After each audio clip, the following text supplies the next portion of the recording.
بسم الله الرحمن الرحیم. به نام خداوند بخشاینده و مهربان. به سلسله دروس استاتیک خوش آمدید. امروز میخوایم درباره یک موضوع مهم استاتیک صحبت کنیم که او عبارت از اینترنل فورس یا قوه های داخلی می باشد. اینترنل فورس عبارت از او قوه های می باشه که در داخل جسم و در داخل ذرات جسم و بین ذرات از این قوه ها وجود می. این قوه ها که است به چشم دیده نمیشه و این قوه ها که است در بین ذرات که وقتی که در اونجا عکس العمل وجود میه، این قوه ها از سر از وجود میه. وقتی که ما یک لود بالا یک عنصر یا یک جسم وارد کنیم، در داخل از این بین ذراتشون یک متقابلا یک عمل وجود میه که عمل باعث میشه که در اونجا قوه های داخلی وجود بیه. در مجموع ما سه دانه قوه های داخلی داریم. یکیش به نام شیر فورس میگه. شیر فورس یا مو قوه های برشی است. دومش که است قوه داخلی بندینگ مومنت است.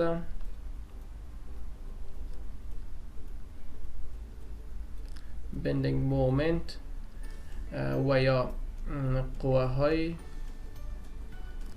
انحنایی. و سوم که است نورمال فورس است یعنی قوه های نورمالی یا میتونیم میره بگوییم قوه های محوری.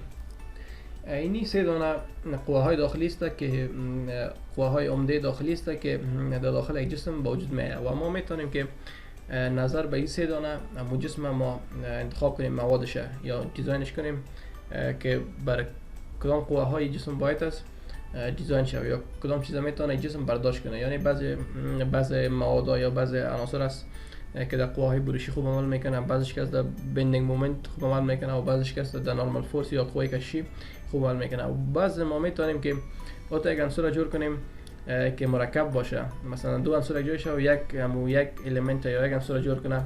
مثلا کانکریت است، هم داش سیخ مندازیم، هم داش کانکریت استفاده میکنیم. مثلا میتونه که در شیر خوب کار بده و هم میتونه در بندینگ مومنت کار بده. یعنی نظر به این سه قوه داخلی ما میتونیم که عناصر دیزاین کنیم و این سه چیز در انجینری بسیار مهم است که ما باید از ایره بتونیم مطالعه کنیم و بتونیم دریافت کنیم. قسمی که شما در این شکل میبینین، اینجا ما یک دانه بیم داریم. این بیم ما که است، اگر ما در این سکشن ما قطع بگیریم میره به این شکل سکشن A سعی کنین بالای از این بیم که است لود وارد شده، لودهای مختلف یا بارهای مختلف وارد شده P1 و P2. اینجا شما میفهمین که ریاکشن ما که است این به نام فیکس میگیم، فیکس سپورت است. فیکس سپورت گفتیم که سه دانه ریاکشن داره. یکیش یه نوشته کردیم AX MA و همچنان AY. وقتی که اینجا میبینید قطع گرفته میره، در اینجا میبینید که قطع شده کی طرف اینجا قطع کرده میره. در اینجا سه دانه قوه داخلی وجود آمد، یکی VB، یکی NB و یکی MB.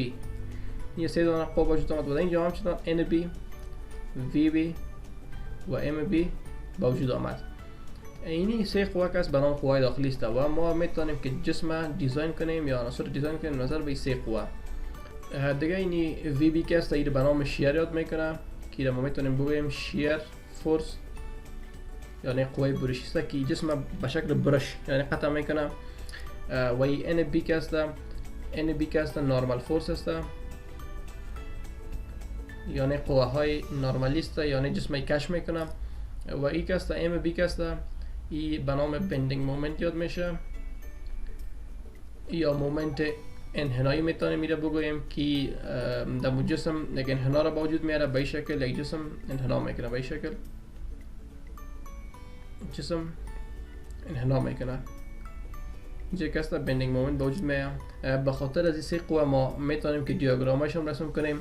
مثلا میتونیم که با شیر فورس دیاگرام رسم کنیم، با شیر فورس دیاگرام رسم کنیم.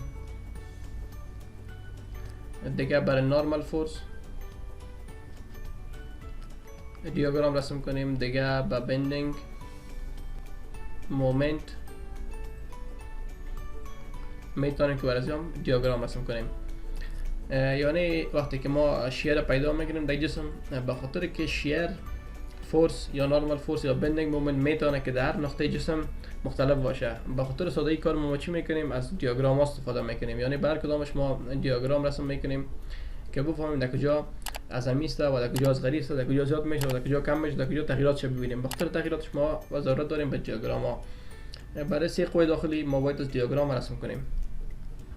دیگه ببینید که ما بعض وقتا بالای یک عنصر، فرض کنید این عنصر هست، اگر طول از زیر ما از اینجا تا اینجا بگوییم طولش بگوییم 2 متر،